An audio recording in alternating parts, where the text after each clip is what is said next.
Selamat datang dalam perjalanan kami ke Ponorogo, sebuah kota di Jawa Timur, memiliki peran penting dalam sejarah batik Indonesia. Tempat di mana sejarah dan keunikan batik Indonesia berkembang dengan ciri khasnya sendiri. Ada Ponorogo, eranya kita belum masih istilah ya. Era Ponorogo masa lampau. Itu kan semua batik itu kan senjang namanya. Senjang itu untuk bagian bawah. Ya, pakaian raja-raja itu kan batik itu aslinya adalah sebuah jari dipakai untuk bagian bawah, atasannya polos. Jadi batik Ponorogo termasuk yang membuat pola-pola senjang. Ya, tapi dengan teknik cara Ponorogo. Kalau Anda tanya tentang batik, ini sudah mulai era Wengker. Wengker ini jauh lebih tua sebelum Ponorogo ini ada. Jadi era klasik lah. Era klasik. Di Ponorogo ini ada sebuah kerajaan, sebuah wewengkon, sebuah wilayah yang kita kenal dengan Wengker. Artinya kalau berbicara Wengker berarti itu adalah berbicara Ponorogo Timur. Zaman dulu sebelum pemerintahan Ponorogo ini ada, itu era Wengker. Itu abad 7. Jadi era Wengker itu abad 7. Era abad 7 itu batik itu sudah ada. Dan era Wengker memang Wengker itu adalah sebuah wilayah tersendiri dan tentunya mempunyai corak khas Ponorogan. Kemudian sampai ke era abad 15, artinya untuk era Majapahit. Ya, Majapahit berkembang sampai era itu perkembangan batik di Ponorogo. Kalau sudah berbicara era Wengker berarti kita era Majapahit, berarti kita era masuk kepada sebuah ikonik budaya yang ada di Ponorogo ini yang berbasis pada reog. Hasil karya batik dari Ponorogo banyak diambil oleh pengepul batik di Surakarta dan juga Pekalongan. Para pembatik di Ponorogo juga mendapatkan upah tertinggi di Pulau Jawa, mengakui keahlian mereka dalam seni ini. Sejarah panjang dan nilai magis batik Ponorogo menjadikannya bukan hanya sekedar seni, tetapi juga merupakan pewarisan budaya yang memperkaya warisan Indonesia.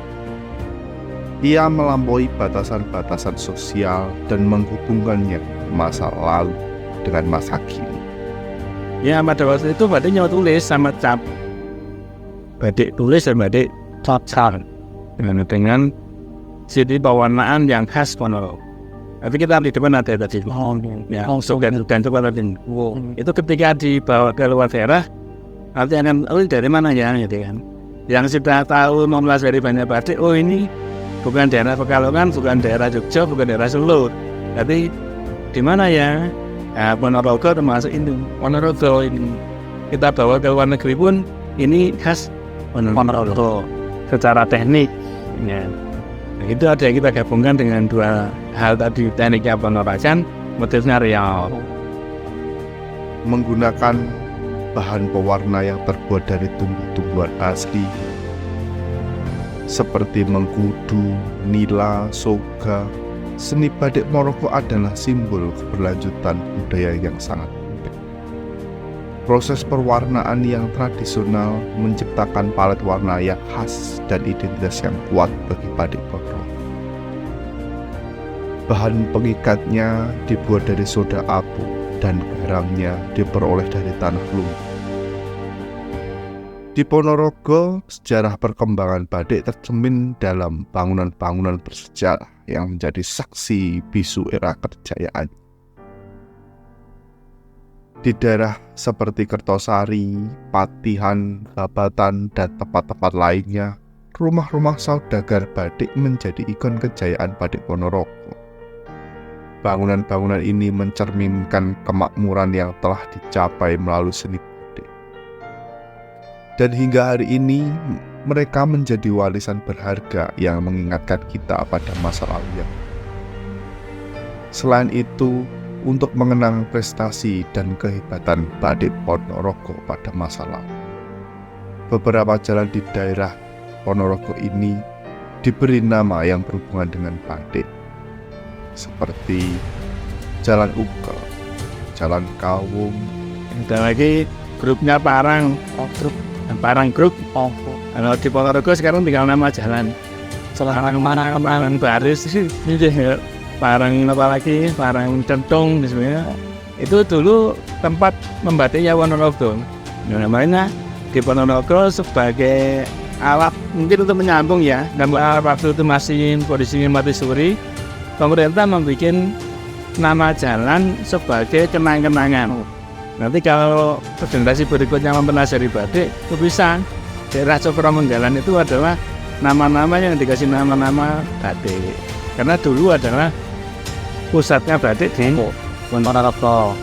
Kalau di Kertosari ada Kawung, ada Barong, ada Ugel, gitu kan. Kalau di Patian Kota ada Parang itu.